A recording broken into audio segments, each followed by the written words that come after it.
La kwanza ni kwa mahakama bila kuingilia uhuru wa mahakama, kuweka utaratibu mahakamani ambapo haki itatendeka na haki itaonekana ikitendeka.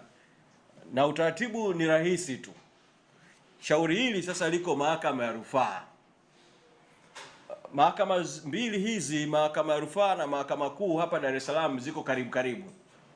Sasa mahakama ya rufaa kwa namna ilivyojengwa ina ukumbi mdogo sana. Kutokana na udogo wa ule ukumbi wa mahakama ya rufaa, mahakama ya rufaa kwa kawaida, kukiwa na mashauri yenye maslahi ya umma, mahakama ya rufaa inayaendeshea mashauri hayo kwenye jengo la mahakama kuu ambalo lina kumbi kubwa zaidi. Na pale mahakama kuu ukumbi mkubwa zaidi ni ule ukumbi namba 1 ambao una nafasi ya watu kukaa chini na una nafasi ya watu kukaa juu kwenye jukwaa. Kwa hiyo una nafasi ya wingi wa watu wengi zaidi. Taarifa nilizonazo mimi kutoka vyanzo vya mahakamani huko ni kwamba ule ukumbi namba 1 mahakama kuu kesho hauna kesi yoyote. Kwa hiyo mahakama ya rufaa ifanye utaratibu wa kuhamishia usikilizaji wa shauri hili kufanyikia katika ukumbi wa mahakama kuu namba 1 ili kutoa nafasi pana ya wingi wa watu wa kuingilia mahakamani kufuatilia shauri hili. Kwa hiyo natoa mwito kwa wasajili wanaohusika wa mahakama. Msajili anahusika na mahakama ya rufaa, msajili anahusika na mahakama kuu, kuchukua hatua za haraka za kiutawala kuepusha hatari na shari inayoweza kusababishwa na haya matendo yaliyofanywa ya kutengeneza mazingira ya watu kuanza kugombana kwa jambo ambalo watu hawastahili kabisa kugombana.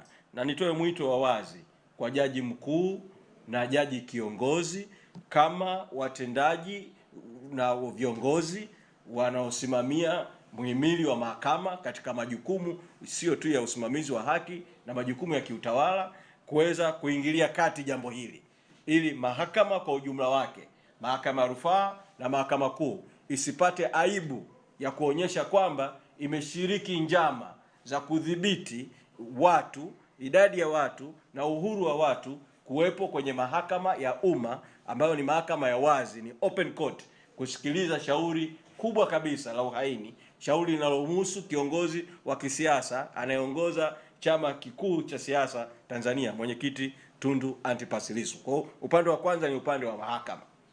Upande wa pili ni upande wa jeshi la polisi. Mambo mawili kwa jeshi la polisi. La kwanza, wapuuze taarifa za uongo za ndani ya jeshi la polisi lenyewe zinazodaiwa kuwa za kiintelijensia, kwamba watu wa Chadema, maana kuna habari hizo wamelishana uongo huko ndani kwamba Chadema inataka kufanya vurugu ya wanachokiita kumuokoa Tundu Lissu kutoka kwenye mikono ya magereza na mikono ya polisi. Uongo mtupu, uongo ambao umetengenezwa ili kutekeleza nia ovu ya kupiga raia na kupiga wananchi na kufanya vurugu.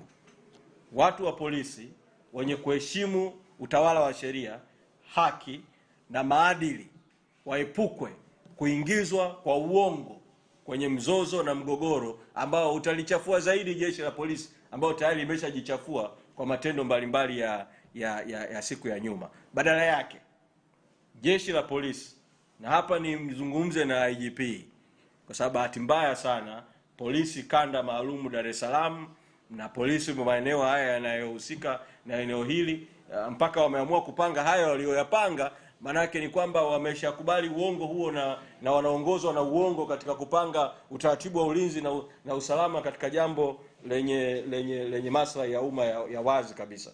Kwa hiyo nitoe mwito kwa mkuu wa jeshi la polisi IGP kuweza kufuatilia jambo hili. Jeshi la polisi kwa ujumla wake wasikubali kuingizwa katika kuchafuliwa wote kwa umoja wao kwa sababu ya matendo ya watu wachache ambao wanaacha kufanya kazi kwa ukweli, kwa haki, kwa uweledi.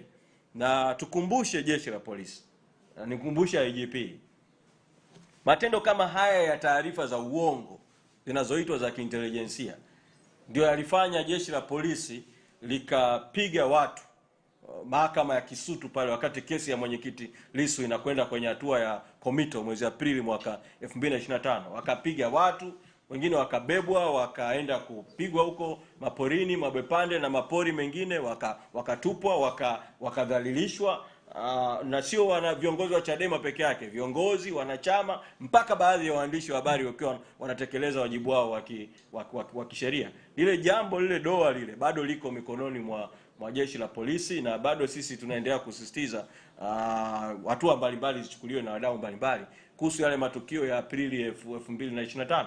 Kwa utaratibu huo wa kupeana taarifa za uongo, ndio jeshi la polisi mwaka 2024 tarehe 12 mwezi August, kwenye siku ya vijana kule Mbeya, lilisababisha watu tukapigwa bila sababu za msingi, watu wakaumizwa, watu wakakamatwa kwa taarifa za uongo tu zinazoitwa taarifa za kiintelijensia, za uongo kabisa ambao haupo.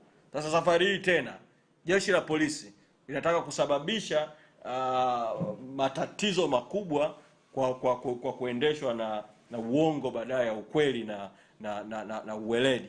Kwa hiyo hizi njama za kutaka kuwavalisha watu sare za Chadema, wafanye vurugu, alafu jeshi la polisi lipate uhalali wa kupiga watu na kuumiza watu wasiohusika kwa mambo ya uongo, hizo njama zikome.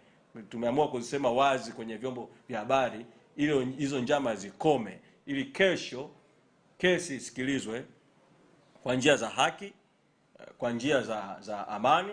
Sisi Chadema, pamoja na kuumizwa kwetu na kudhalilishwa kwetu na kupitishwa kwenye mambo mabaya yasiokuwa ya haki kabisa, lakini tumekuwa chama kinachoheshimu utawala wa sheria. Tunaamini kwamba mwenyekiti Lissu atasimamia haki kama ambavyo umesimamia muda wote, na sisi tutakuwepo mahakamani kufuatilia kuhakikisha haki inatendeka, na haki inatendeka kwa uwazi, na haki Kama bado mwanao anachezea simu yako, nimekuletea hii KC66, KC67 pamoja na Hey37. Hizi tablet ni tablet ambazo zina uwezo wa kukaa na chaji kwa muda mrefu. Pia unaweza kuweka line pamoja na kuconnect internet, ambazo ndani utakuta kuna Netflix, YouTube, Instagram pamoja na Play Store. Hizi tablet pia ni tablet ambazo zina kioo kigumu ambacho sio rahisi kuvunjika, na pia zina battery ambazo zina uwezo wa kutunza chaji kwa muda mrefu. Mtoto wako akishika hii, simu yako iko salama. Tablet aina ya A37 unaipata kwa $160,000 tu, na tablet aina ya KC66 unapata kwa bei ya $165,000. Kwa kuwasiliana nasi kwa nambari 0759591123 au kupitia mtandao wetu wa kijamii @tabletzetu_tz. Tunapatikana Tizamori, Dar es Salaam. Kucheza huku akijifunza sio kupoteza muda.